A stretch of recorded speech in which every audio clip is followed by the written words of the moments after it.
Assalamualaikum warahmatullahi wabarakatuh. Alhamdulillahirabbil alamin.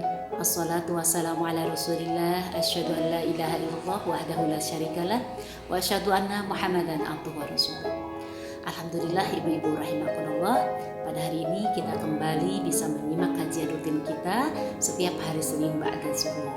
Semoga ibu-ibu yang sedang menyimak kajian ini di rumah senantiasa diberikan kesehatan oleh Allah Subhanahu wa taala, dilimpahkan curahan dan keberkahannya. Hari ini tak terasa kita sudah memasuki bulan Sya'ban. Ini adalah bulan menuju persiapan bulan Ramadan. Semoga Allah memberikan kekuatan kepada kita, kesabaran kepada kita. Dan ini adalah kesempatan dari Allah agar kita mempersiapkan waktu terbaik, amal terbaik. Sehingga bulan Sya'ban ini adalah bulan latihan dengan sebanyak-banyaknya amal soleh yang kita lakukan agar nanti kita menjalani Ramadan itu dengan maksimal. Dan pada hari ini ibu-ibu rahimakumullah, bahasan yang akan kita angkat ya di dalam kajian kali ini adalah Senin kedua dari kitab Riyadhus Shalihin. Insyaallah tema yang akan diangkat adalah muraqabah. Apa itu muraqabah? Nanti akan kita bahas lebih jauh bagaimana kemudian implementasinya, pelaksanaannya di dalam kehidupan sehari-hari. Bagaimana kemudian kiat-kiat untuk bisa memiliki sifat muraqabah ini. Semoga ibu-ibu sekali lagi senantiasa semangat, senantiasa istiqomah untuk menimba ilmu. Karena hanya dengan ilmu lah kita memiliki petunjuk, kita memiliki cahaya. Bagaimana kita menjalankan aktivitas kita, amal-amal kita sesuai dengan apa yang dituntut, apa yang kemudian diperintahkan oleh Allah. Dan kita berharap dengan ilmu yang benar, dengan ilmu agama yang kita miliki, kita senantiasa berada dalam ridho Allah SWT. Amin ya rabbal alamin. Baik, mari kita luruskan yang kita ibu-ibu untuk meminta ilmu. Allahumma zidna ilman warzuqna fahman.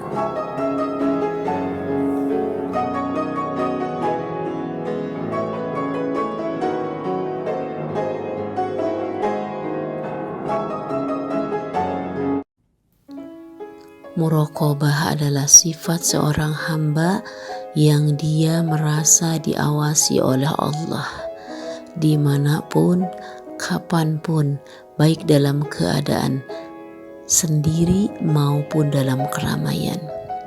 Sifat muraqabah ini menjadikan seseorang sangat berhati-hati, dalam arti dia tidak mau amalnya rusak.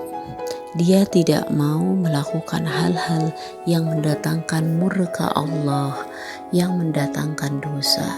Karena muraqabah itulah ya yang menjadikan dasar bagi dia bahwa segala amal perbuatan akan senantiasa dihisab oleh Allah, akan senantiasa dicatat oleh Allah, senantiasa diawasi, senantiasa dilihat oleh Allah Subhanahu wa taala.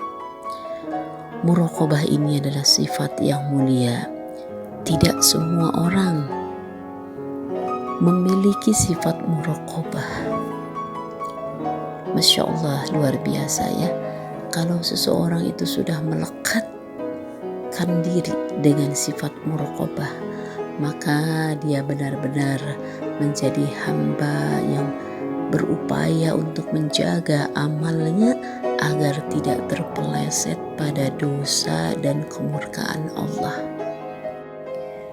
Ibu-ibu rahimakumullah, muraqabah ini adalah sifat yang mulia.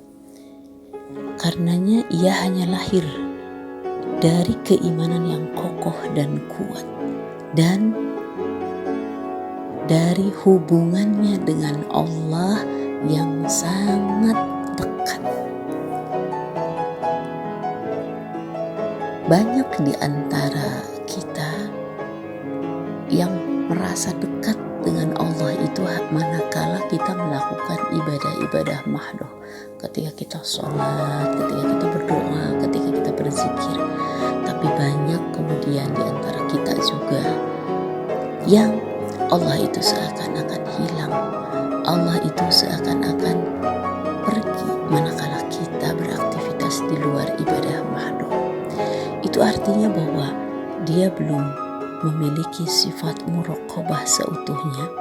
Karena orang yang memiliki sifat muraqabah, mau ketika ibadah makhluk ataupun di luar ibadah makhluk, dia akan senantiasa menjaga amal-amalnya.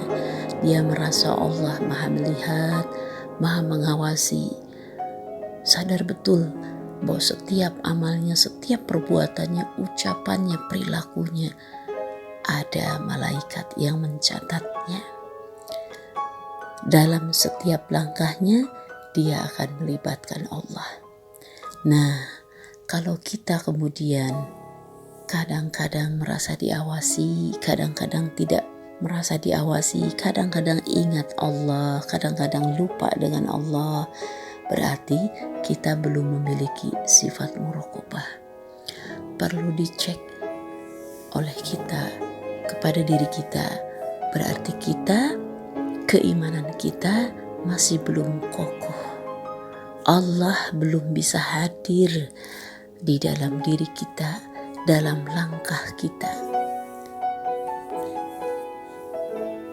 Inilah yang kemudian menjadi perhatian kita, menjadi renungan kita, ya, bahwasanya ternyata kesadaran kita akan pengawasan Allah atas semua aktivitas-aktivitas kita itu masih kurang.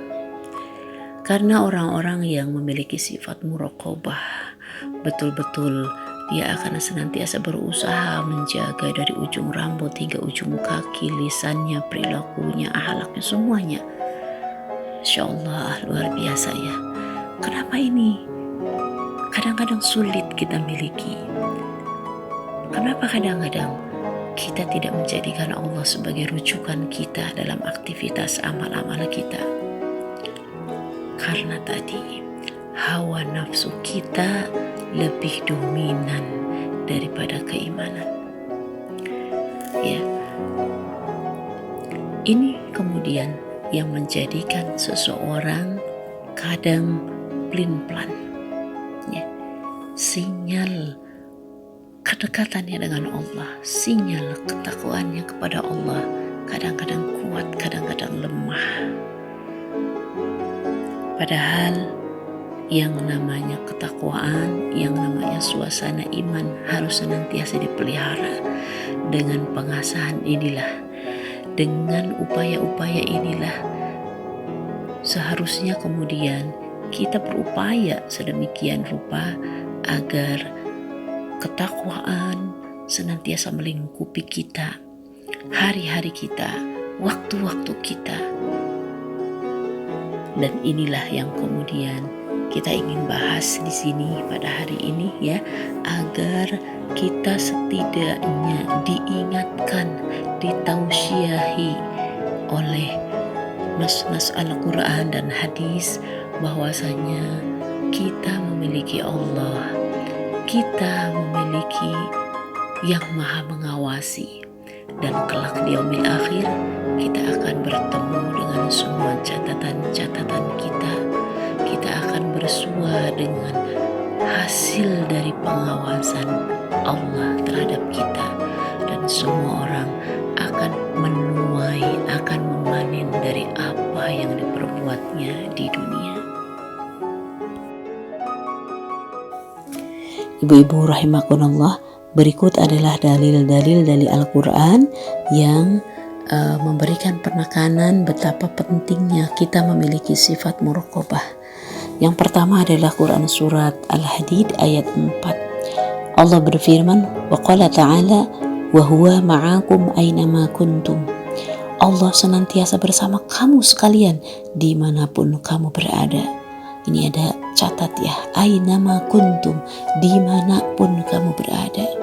Ini menunjukkan bahwa Allah itu senantiasa bersama kita, mengawasi kita dimanapun kita berada, baik itu ketika sholat maupun di luar sholat, baik itu ketika kita ibadah maupun ketika kita berjual beli, ketika kita itu rihlah, ketika kita itu bertetangga, ketika kita berada di tempat-tempat umum, Allah itu ada, Allah itu hadir, dan Allah maha menyaksikan.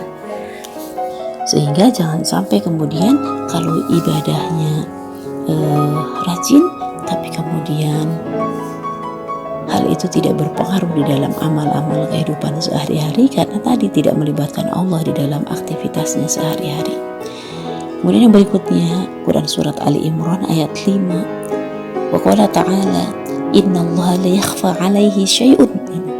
Sesungguhnya tidak ada sesuatu yang tersembunyi bagi Allah sedikit pun. Sesuatu pun fil ardi wala fis sama, baik itu di bumi maupun di langit. Jadi Allah itu maha mengetahui, maha meliputi segala sesuatu. Apa yang ada di langit, apa yang ada di bumi, Allah itu tahu. Allah itu maha menyaksikan. Dengan seperti apa Allah menyaksikan makhluk-makhluknya, hamba-hambanya? Tentu dengan kuasanya. Kita sudah beriman kepada Allah bahwa innallaha ala kulli syai'in qadir. Allah itu maha kuasa atas segala sesuatu. Allah memiliki malaikat-malaikat yang diutus untuk menyaksikan, mencatat amal-amal kita, mengawasi amal-amal kita. Kemudian yang berikutnya dalam Quran surat Al-Mu'min ayat 19. Wa qala ta'ala ya'lamu kha'inatal a'yuni wa ma tukhfis sudur. Allah mengetahui pandangan mata yang berkhianat dan mengetahui apa yang disembunyikan oleh hati. Masya Allah, ini serasa ke diri sendiri ya. Karena kadang-kadang ibu-ibu rahimakumullah, kita itu suka bermain dengan hati. Ya, apa artinya bermain dengan hati? Ucapan kita kadang-kadang lain dengan hati. Ya, kita suka bermain dengan hati. Kotor hati kita, penuh dengan nokta hitam. Kadang kita memiliki sifat hasad kepada orang lain, prasangka-prasangka tertentu kepada orang lain. Padahal sesungguhnya ini dikatakan di sini, ya, wa ma tukhfis sudur. Jadi ya'lamu, Allah itu mengetahui tadi, wa ma tukhfis sudur, apa-apa yang kemudian disembunyikan oleh hati. Kalau sebelumnya tadi dikatakan kha'inatul a'yuni, mengetahui pandangan mata yang berkhianat. Termasuk di dalamnya adalah bagaimana kita kadang-kadang menjadi orang yang munafik. Apa yang ditampakkan lahir beda dengan apa yang dirasakan oleh batin kita. Dan kemudian hati kita, ketika hati kita kotor, tidak segera untuk beristighfar, tidak bersegera untuk meminta ampun kepada Allah, tetapi kemudian malah terus hati kita berbuat sesuatu yang bertambah kotor, ya, bertambah kotor. Nauzubillah. Padahal di sini dikatakan setiap apa yang diperbuat oleh hati, lintasan hati kita, ya, itu dicatat juga ada hisabnya di sisi Allah. Kemudian yang berikutnya, ini Quran surat Al-Fajr ayat 14, dikatakan bahwa inna rabbaka labil mirsad. Nah, ini ya. Sesungguhnya Tuhanmu senantiasa benar-benar mengawasi. Ini penekanan ya, inna rabbaka labil mirsad. Sesungguhnya Tuhanmu benar-benar maha mengawasi. Yang berikutnya, yang terakhir, ini ada Quran surat Asy-Syu'ara ayat 218-219. Wa qala Allah Ta'ala, dan Allah berfirman, alladzi yaraka hina taqumu wa tataqallubaka fis sajidin.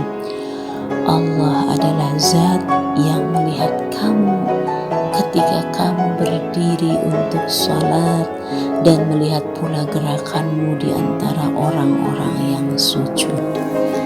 Nah, ini kaitannya dengan pengawasan Allah di dalam ibadah, ya. Ya Allah, ya, kadang-kadang saya ini terutama ya, ketika sholat itu kadang ada hal yang kemudian los, tidak menjaga dari kekhusyuan, ngasal, sehingga kemudian kita banyak digoda oleh syaitan. Karena syaitan itu sebetulnya ada ya, syaitan yang spesialnya menggoda orang ketika sholat. Dan termasuk orang-orang yang sering digoda oleh setan. Dan uzubillah, kita juga kadang-kadang memohon ampun kepada Allah karena kita adalah hambanya yang sering tergoda oleh setan ketika sholat.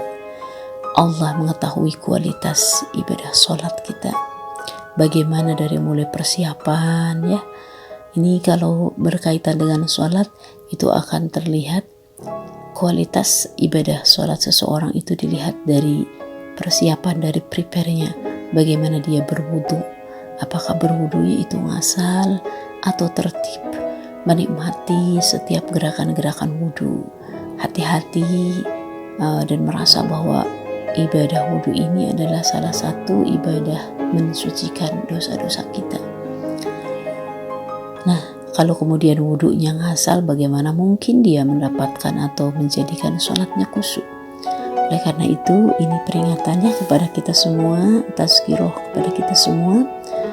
Kalau kita memang sudah banyak lalai, Allah adalah zat yang melihat kamu ketika kamu berdiri untuk sholat ya, dan melihat pula gerakan di antara orang-orang yang sujud. Nah, ini kita perhatikan ya, bagaimana kemudian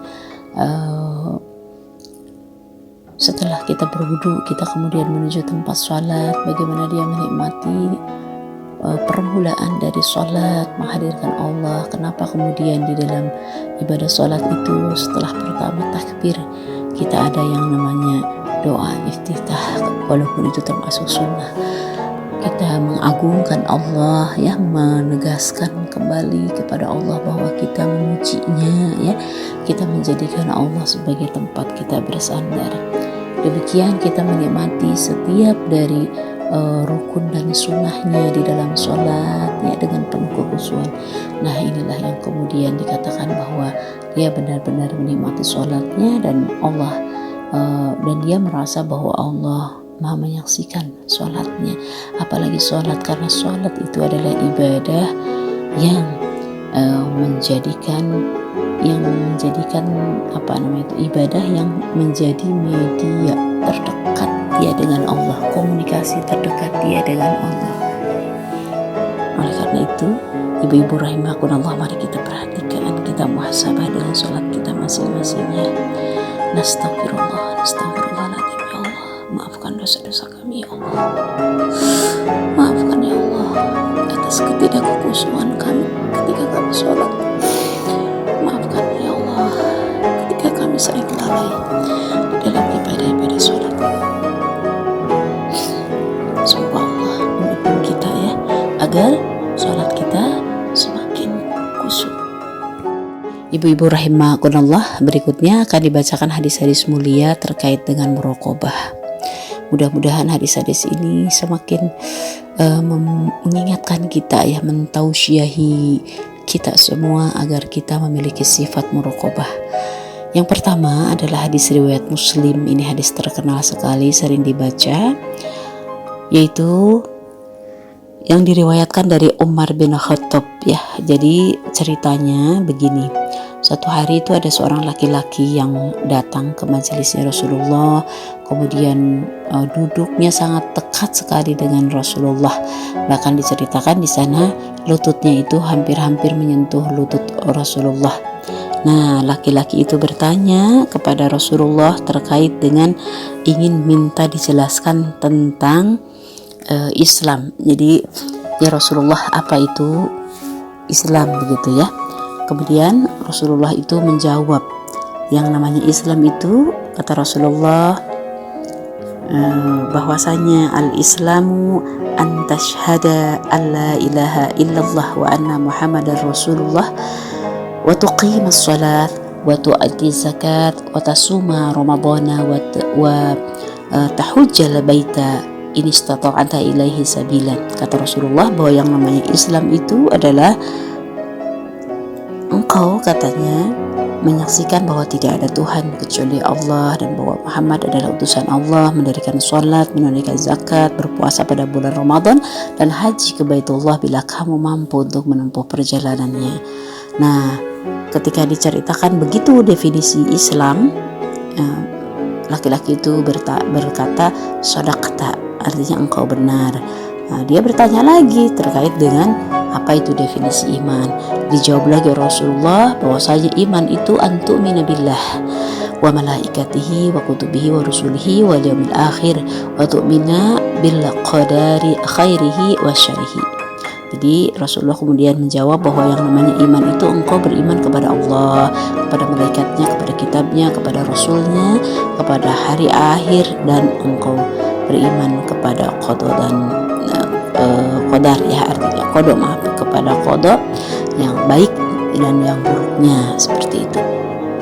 Nah, berkata lagi kemudian laki-laki tersebut sodakata, engkau benar. Nah, setelah kemudian menjawab definisi iman, bertanya lagi tentang apa itu ihsan. Jadi 3 hal yang ditanyakan itu: Islam, iman, kemudian ihsan.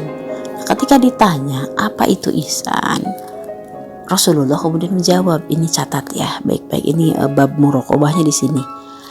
Kata Rasulullah, anta'budallaha ka'annaka tarahu fa illam takun tarahu fa innahu yaraka. Nah, itu jawabannya. Yaitu apa?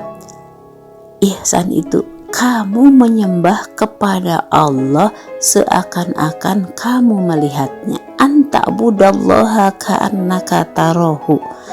Engkau beribadah kepada Allah seakan-akan engkau melihatnya. Nah, fa illam takun tarahu, dan jika kamu tidak bisa melihatnya, nah di situ ya, ini yang namanya muraqabahnya di sini. Fa innahu yaraka, maka sesungguhnya dia, Allah itu, yaraka, melihatmu. Nah, ini seharusnya sifat ihsan ini yang namanya muraqabah harus dimiliki oleh kita semua, bahwasanya kita beribadah itu harus yakin bahwa Allah itu maha melihat. Walaupun kita tidak bisa melihat Allah, dalam arti Allah itu, karena Allah itu gaib ya, tidak bisa melihat Allah, akan tetapi kemudian yakin bahwa Allah itu maha menyaksikan kita. Nah, kemudian dia berkata lagi tadi, sodakta, engkau benar. Nah, inilah yang kemudian harus dimiliki oleh kita ya. Semoga kita memiliki sifat ihsan ini.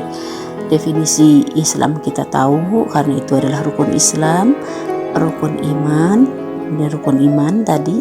Nah, sifat ihsan itulah yang kemudian menjadi pelengkap iman dan Islam kita, Islam dan iman kita.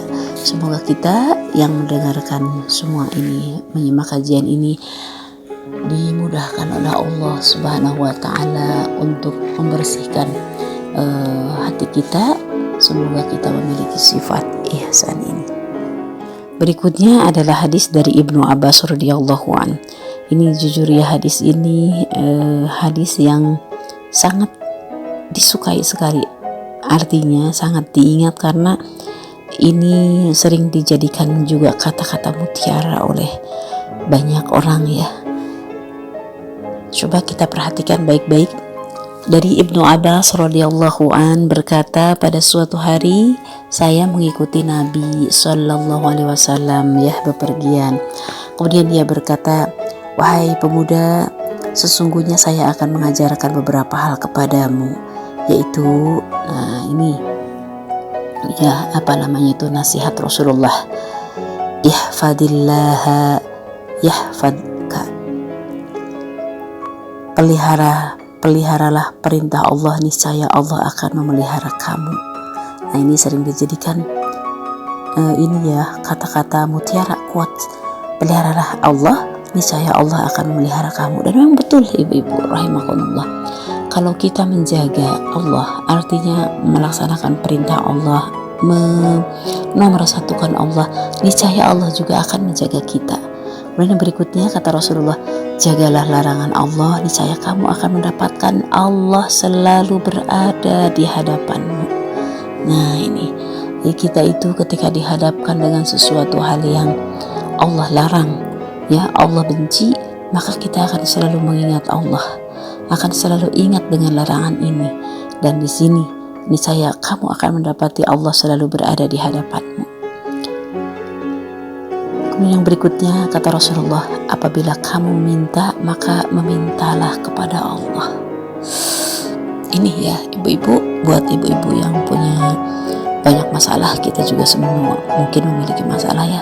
Kalau kita diberikan ujian oleh Allah, memintalah, memohonlah hanya kepada Allah, jangan kepada makhluk. Berharaplah kepada Allah, bukan berharap kepada makhluk. Memintalah kepada Allah, katanya apabila kamu minta maka memintalah kepada Allah. Kata Rasulullah, apabila kamu memohon pertolongan maka mohonlah pertolongan itu kepada Allah. Nah, jadi memang kadang-kadang kan kita suka berharap pada manusia, mengharapkan pada sisi manusia, padahal ternyata kemudian banyak di antara mungkin yang diharapkan oleh kita itu tidak sesuai dengan harapan. Pada akhirnya kita kecewa, pada akhirnya kemudian kita patah hati, sakit hati. Nah, disinilah Allah menekankan, kalau mau meminta, mintalah kepada Allah. Kalau mau memohon pertolongan, mintalah pertolongan kepada Allah, jangan kepada makhluk. Karena ketika kita menyandarkan kepada makhluk, meminta kepada makhluk, kadang-kadang kita kecewa. Tapi kalau kita memohon pertolongan kepada Allah, maka kita tidak akan pernah kecewa. Allah akan kabulkan permintaan kita, atau Allah simpan permohonan kita, atau Allah berikan yang terbaik untuk kita. Apapun yang digariskan oleh Allah, yang diberikan oleh Allah ketika kita meminta kepadanya, maka yakin itu adalah kebaikan untuk kita.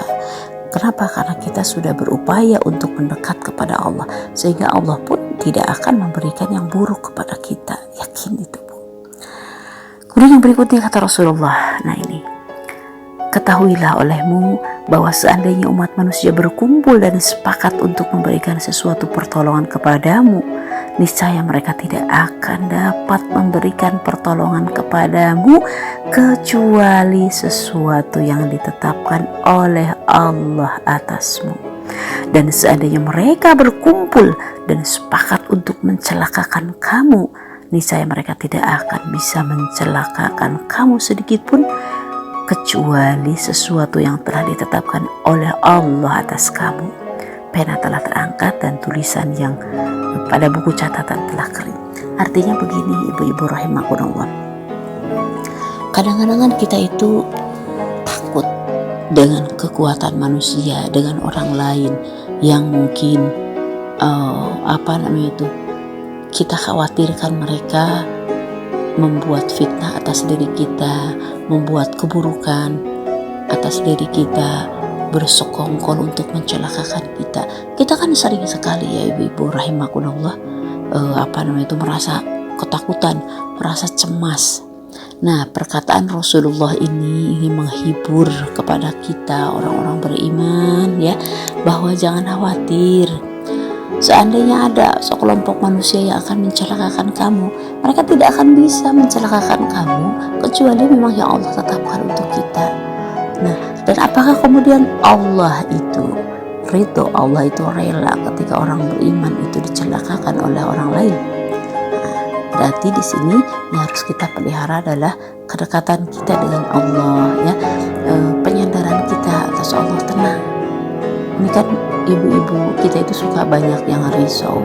Kadang-kadang kita membuat opini, bahkan nauzubillah ya, kalau kemudian sampai dibuat di medsos seperti kita itu membela diri sebetulnya ya, membela diri bahwa kita dicelakakan orang, difitnah orang, dizolimi orang, dan seolah-olah kemudian bersekongkol, komplot orang-orang itu untuk membuat opini buruk tentang kita, membuat celaka atas diri kita, kemudian kita merasa ya tadilah dia zalimi. Padahal sesungguhnya buat orang beriman, ya Allah, ini juga nasihat ya untuk diri pribadi. Yang namanya implementasi hasbunallah wa ni'mal wakil, ni'mal maula wa ni'man nasir itu di sini. Orang-orang beriman ketika keimanannya itu kokoh kepada Allah, dia berupaya untuk mentaati Allah dan Rasulnya dengan segenap ketaatan. Sesungguhnya dia tidak usah khawatir dengan apa upaya orang lain untuk mencelakakan, untuk membuat fitnah besar, untuk menzulimi, untuk ngata-ngatain yang buruk tentang kita. Kenapa? Kita punya Allah. Kenapa kemudian kita takut dengan sekelompok orang, dengan opini orang yang kemudian mau mencelakakan kita? Kita ingat ini hadis ini.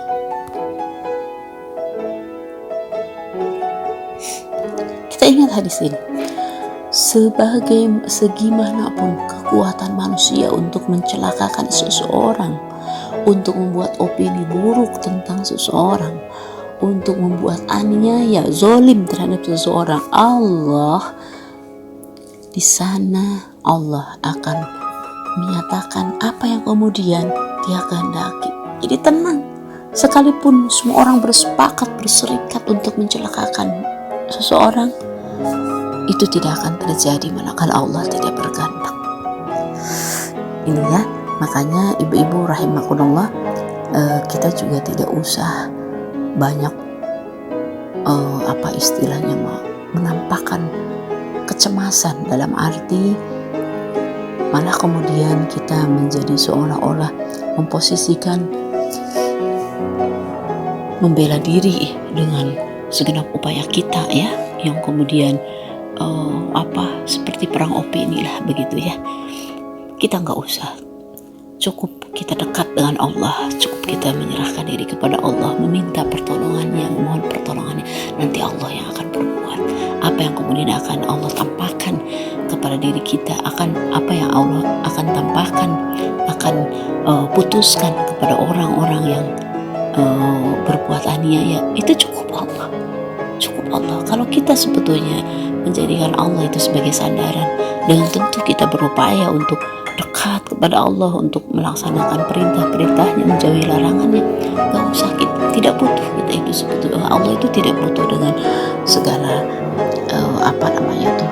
kata-kata kita, dengan segala pembelaan kita ya. Cukup nanti Allah yang akan menyelesaikan semuanya. Karena di sini dikatakan apabila kamu mohon pertolongan tadi ya, kita memohon pertolonganlah kepada Allah ya. Kemudian tadi apabila manusia bersepakat semuanya untuk mencelakakan kamu, niscaya mereka tidak akan bisa mencelakakan kamu sedikit pun, kecuali yang Allah nyatakan, yang Allah tetapkan. Ini menjadi hiburan ya, menjadi hiburan buat kita, buat orang-orang beriman, buat orang-orang yang kadang kita terpojok dengan orang lain. Kadang kita misalnya merasa dalam kesendirian ketika kita berbuat kebaikan, berbuat kebenaran, padahal sesungguhnya ada Allah yang maha dekat, ada Allah yang maha dekat dengan kita. Berikutnya ibu-ibu rahimakumullah, ini hadis dari Anas radhiyallahu an. Anas ini adalah pembantunya Rasulullah ya, sehingga beliau ini tahu persis apa yang dilakukan oleh Rasulullah. Nah, Anas berkata, sesungguhnya kamu sekarang melakukan perbuatan yang kamu anggap enteng, padahal di masa Rasulullah dulu kami menganggap perbuatan ini termasuk perbuatan yang berat ya, atau perbuatan yang merusak agama. Nah, ibu-ibu rahimakumullah, pernyataan hadis Anas ini diungkapkan oleh Anas sepeninggalnya Rasulullah. Jadi kata-kata Anas bahwa engkau melakukan perbuatan yang engkau anggap enteng, padahal dulu kami menganggapnya perbuatan yang berat. Ini dinyatakan oleh Anas kepada orang-orang sepeninggal Rasulullah, di mana Anas menjumpai orang-orang melakukan perbuatan buruk itu menganggapnya enteng, padahal dulu para sahabat ya ketika ada Rasulullah itu adalah perbuatan yang berat. Nah, ini menunjukkan bahwa kualitas sahabat pada waktu dulu itu luar biasa ya, sangat memiliki sifat hati-hati, takut terpeleset pada perbuatan yang dibenci oleh Allah. Nah, pada masa sepeninggal Rasulullah banyak yang kemudian berbuat dosa itu menganggapnya enteng, menganggap ada maksudnya perbuatan satu perbuatan dianggap itu adalah perbuatan yang katakanlah ya enteng ya, pelanggaran yang enteng, padahal di masa Rasulullah itu adalah perbuatan yang merusak agama. Nah, hari ini sindiran dari Anas bin Malik ini tentu kita jumpai. Betapa banyak, ya ini mau mencontohkan sebagian saja, betapa banyak manusia menganggap perbuatan itu sebagai perbuatan yang enteng, tidak berdosa. Kalaupun dikatakan dosa, sudah lumrah. Contohnya apa? Misalnya kalau dalam masalah ekonomi misalnya, ya ini terkait dengan pekerjaan, terkait dengan pekerjaan nih, kayak sekarang misalnya ada opini miras gitu ya, itu banyak orang yang menganggap enteng. Dan ini dicontohkan oleh pernyataan-pernyataan para pejabat yang menganggap bahwa ya yang namanya miras lumrah lah, ada di ada di setiap negara, sehingga kemudian ya wajar, apalagi kemudian memberikan pendapatan yang besar ya terhadap negara. Nah, mereka menganggap bahwa tidak menjadi masalah miras itu. Nah, ini adalah perbuatan yang jelas berdosa, bahkan dosanya juga dosa besar. Nah, di zaman Rasulullah, para sahabat itu sangat berhati-hati. Bahkan kita tahu ya hadis-hadis di dalam kitab Muqawimat, bagaimana kemudian para sahabat ketika diharamkan minum khamr itu sampai benar-benar menghindari berhentinya itu seketika. Bahkan di sana banyak yang masih meminum khamr, ketika tahu kemudian khamr itu diharamkan dengan segera dia berhenti. Nah, artinya apa? Itu para sahabat memiliki keimanan yang sangat tinggi. Nah, hari ini banyak kemudian yang menganggap enteng. Ya, ini juga dari sisi makanan ya. Ini juga introspeksi ya. Kita kadang-kadang mengabaikan penelitian atau pengetahuan kita, apakah makanan ini halal atau haram ya, apakah ini boleh atau tidak, apakah ini berlebihan atau tidak, dan lain-lain. Nah, padahal di masa Rasulullah mereka sangat hati-hati sekali dengan makanan, betul-betul mereka memahami bahwa setiap makanan itu, apalagi kemudian sudah masuk ke dalam tubuh kita dan menjadi daging, itu akan berpengaruh terhadap keberkahan tubuh kita sendiri ya. Nah, dari sana orang-orang yang memakan makanan yang haram itu tidak diterima ibadahnya oleh Allah Subhanahu wa taala, tidak terkabul doa-doanya. Ini hari ini kan banyak sekali yang mengabaikan. Demikian pula dalam masalah-masalah lain ya, masalah aurat juga banyak yang menganggap ini. Umi beberapa kali misalnya sering menasihati ya, apakah itu siapapun ya, diajak untuk memakai kerudung ketika keluar rumah misalnya ya, menutup aurat ketika keluar rumah. Ya, banyak yang lain juga banyak kok yang nggak pakai kerudung, banyak kok yang istilahnya ya, kalau kita lihat bagaimana aja masyarakat. Nah, jadi melihatnya itu kesana kepada kebanyakan masyarakat nganggap enteng, nggak pakai kerudung itu nganggap enteng. Ini pakai kerudung ketika keluar rumah ya, ketika bertemu dengan yang bukan mahram.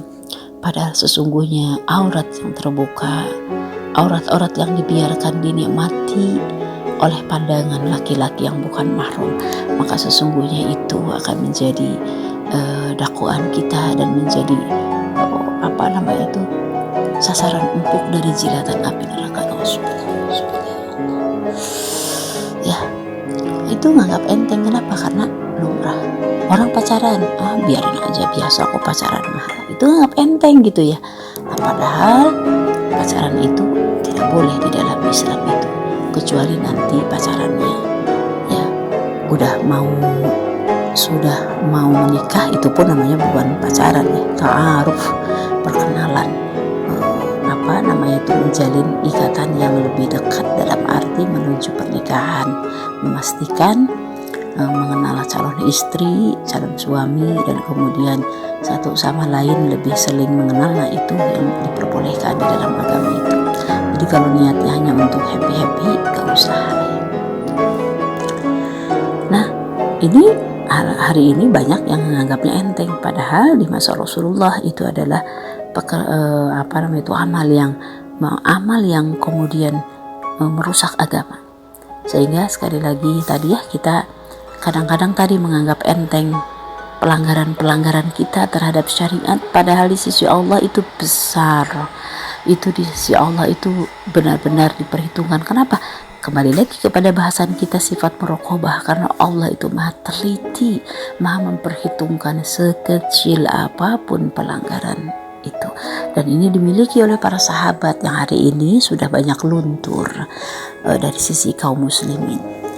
Nah, yang berikutnya ini hadis dari Abu Dzar Jundub bin Junadah.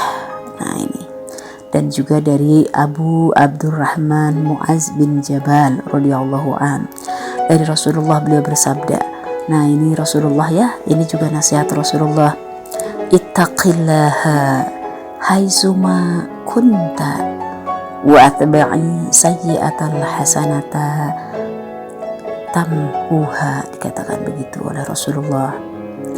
Bertakwalah kamu kepada Allah dimanapun kamu berada.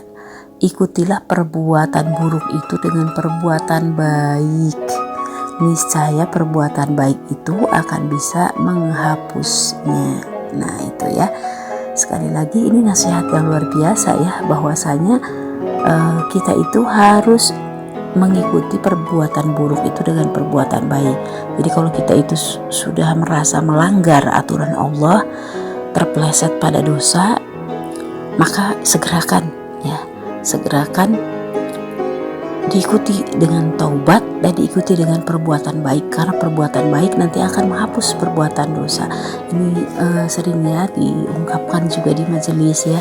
Kalau kita, ini contohnya Umi misalnya habis lihat handphone, lalai ini ya, kebablasan, kemudian kita tersadar, ya Allah ternyata kita sudah 1 jam, 2 jam, 3 jam, gitu. Kita istighfar kepada Allah, ya Allah gitu. Nah maka segera ikuti dengan perbuatan yang baik. Kita sudah terpeleset ngomongin orang lain, kita sadar, ya Allah tadi saya ngomongin orang, ya Allah istighfar dia 100 kali, atau bersedekah karena dia sudah melakukan perbuatan dosa atau apapun. Jadi ini perbuatan buruk ikuti dengan perbuatan baik. Segera tilawah Al-Quran, segera kemudian kita bertobat kepada Allah. Ini akan menghapus, insya Allah ini menghapus ya. Tobat itu harus disertai dengan kebaikan-kebaikan yang lain. Jadi nasihat yang sangat berharga buat kita ya, bahwasanya setiap perbuatan yang buruk itu ikutilah dengan perbuatan baik, karena kita berharap perbuatan baik itu akan menghapusnya, sebagaimana janji dari Rasulullah yang dinyatakan Rasulullah bahwa perbuatan baik itu akan bisa menghapus perbuatan yang buruk. Nah dan ini hadisnya masih ada sedikit lagi lanjutan dari hadis tadi, bahwa wa khaliqin nasa bi khuluqin hasanin. Ini, dan bergaulah kamu dengan sesama manusia itu dengan budi pekerti yang baik. Yaitu ya artinya mengedepankan akhlak yang baik ketika kita bergaul dengan sesama. Ibu-ibu rahimakumullah, berikutnya dari Abu Hurairah radhiyallahu an, dari Nabi sallallahu alaihi wasallam, beliau bersabda, sesungguhnya Allah Ta'ala itu cemburu, dan cemburunya Allah Ta'ala yaitu apabila ada seseorang yang melakukan perbuatan yang diharamkan oleh Allah. Nah ibu-ibu, kenapa Allah itu cemburu manakala ada seorang hamba yang melakukan perbuatan yang diharamkan? Karena pada hakikatnya berarti seseorang tersebut mengabaikan Allah ya, tidak mengindahkan Allah. Dan ini Allah cemburu. Kenapa ya? Ini si fulan itu kok aku larang dia langgar, aku haramkan dia langgar ya, aku larang dia kemudian melakukan. Artinya berarti dia tidak mengabaikan perintah dari Allah, dan disinilah Allah kemudian cemburu. Berarti seseorang itu lebih memilih untuk melakukan perbuatan yang haram daripada kemudian nurut dengan larangan Allah, dengan perintah dan larangan Allah. Disinilah Allah cemburu. Makanya ibu-ibu rahimakumullah, hakikatnya ketika kita sering melanggar aturan Allah, hakikatnya kita itu sedang melakukan atau sedang mengabaikan dari perintah dan larangan Allah. Artinya pandangan kita tidak lagi kepada Allah, rujukan kita tidak lagi kepada Allah, dan Allah cemburu. Kenapa? Karena kita ternyata lebih memilih jalan yang lain daripada jalan yang Allah siapkan. Berikutnya ini dari Abu Ya'la Shaddad bin Aus radhiyallahu an, dari Nabi SAW, beliau bersabda ya, ini pernyataan dari Rasulullah, orang yang cerdik itu adalah orang yang selalu menjaga dirinya dan beramal untuk bekal nanti sesudah mati. Dan orang yang kerdil yaitu orang yang hanya menuruti hawa nafsunya, tetapi ia mengharapkan berbagai harapan kepada Allah. Ini paham ya Bu ya? Masya Allah, ini dalam sekali ya artinya. Jadi yang cerdik itu adalah mereka yang selalu menjaga diri dan kemudian beramal itu untuk akhirat. Dia memikirkan bagaimana nasibnya di akhirat nanti, apa yang kemudian akan dibawa, seberapa banyak gitu ya perbekalan yang kemudian harus dipersiapkan untuk menempuh perjalanan nanti di akhirat yang abadi, untuk menjalani akhirat yang abadi. Ini yang dipikirkan oleh orang yang cerdik, sehingga kemudian ketika di dunia dia tidak sembarangan dalam beramal, dia tidak sembarangan dalam beraktivitas. Kenapa? Karena ada Allah yang maha mencatat, ada Allah yang maha mengawasi, dan semua dari pengawasan Allah ini, itulah yang kemudian menjadi catatan amal-amal kita yang nanti akan menentukan nasib kita di akhirat. Dia adalah orang yang cerdik ya, orang yang cerdik. Makanya ibu-ibu rahimakumullah, kenapa ya ini juga jadi perenungan buat kita semua. Kita itu harus senantiasa menjadikan akhirat itu sebagai sesuatu yang harus disertakan, membayangi setiap langkah kita. Kalau kata Imam Syafi'i, jadikan dunia itu di tanganmu dan akhirat itu senantiasa ada di pelupuk mata. Itu kan kata Imam Syafi'i begitu. Artinya ada di pelupuk mata itu, ya tadi selalu ke bawah-bawah akhirat ini. Ya Allah, saya kalau berbuat buruk ini nanti bagaimana nasib di akhirat. Selalu ingat dengan akhirat, ingat dengan akhirat. Insya Allah ya, orang yang cerdik yang seperti ini, sehingga kemudian dia tidak semena-mena di dunia. Dia kemudian dalam beramal, ya dalam beraktivitas, dia tidak semau gue, karena ternyata ada penghisaban dari Allah yang nanti kelak di akhirat itu akan menjadi bukti kepada kita. Dan justru di sanalah ya nasib kita di akhirat akan ditentukan dengan amal-amal kita di dunia. Nah sebaliknya, bisa dikatakan orang yang kerdil adalah orang yang hanya menuruti hawa nafsunya, tetapi ia banyak mengharap ya kepada Allah. Ini sering sekali ya disaksikan, dan nauzubillah kalau kemudian kita ada di dalamnya. Tapi kadang-kadang kita terpeleset, termasuk juga ya. Misalnya begini, kita itu kalau berharap masuk surga. Kalau kita juga dengan suami juga berharap sama wa antil jannah dan seterusnya.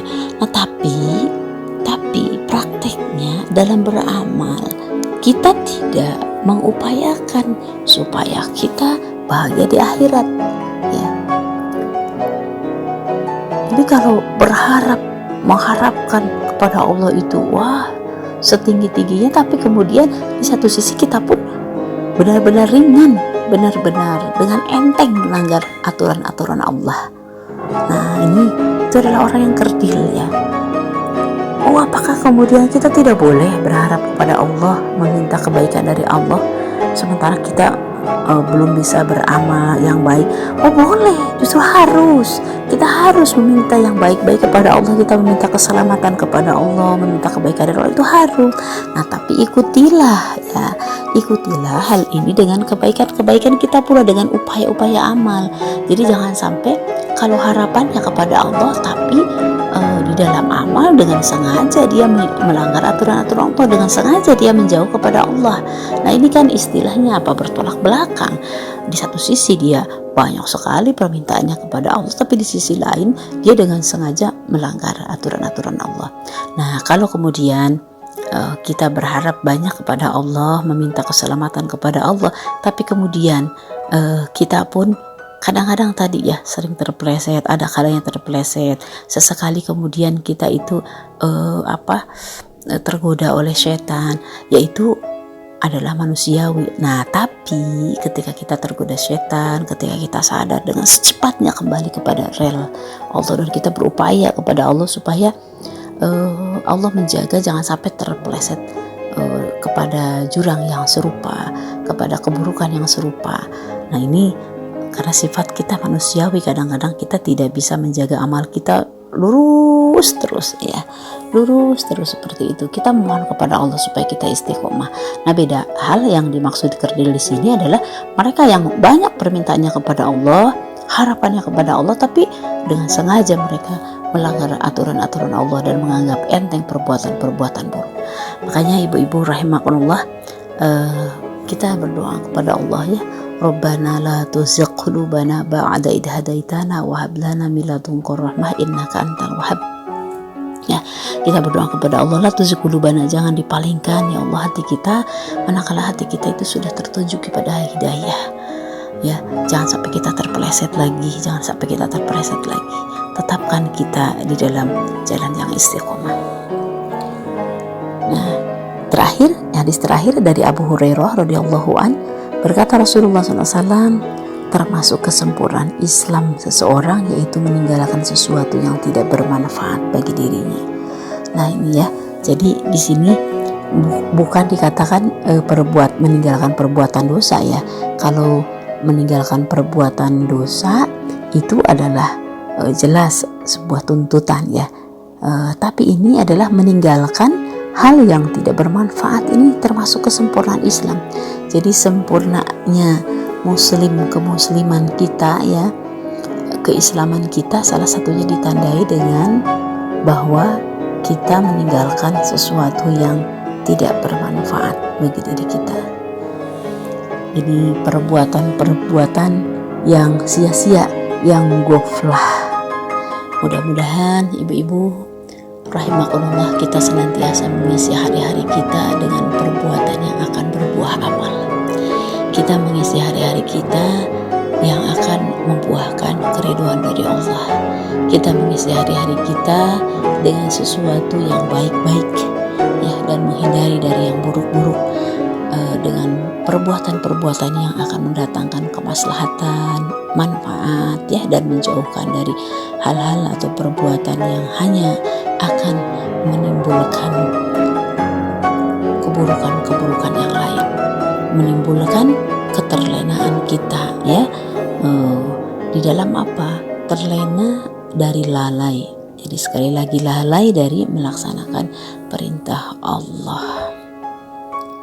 Itu saja hadis-hadis mulia yang dibacakan, semoga bisa menjadi tausiah khususnya kepada yang membacakannya, juga kepada ibu-ibu yang mendengarkannya. Amin ya rabbal alamin.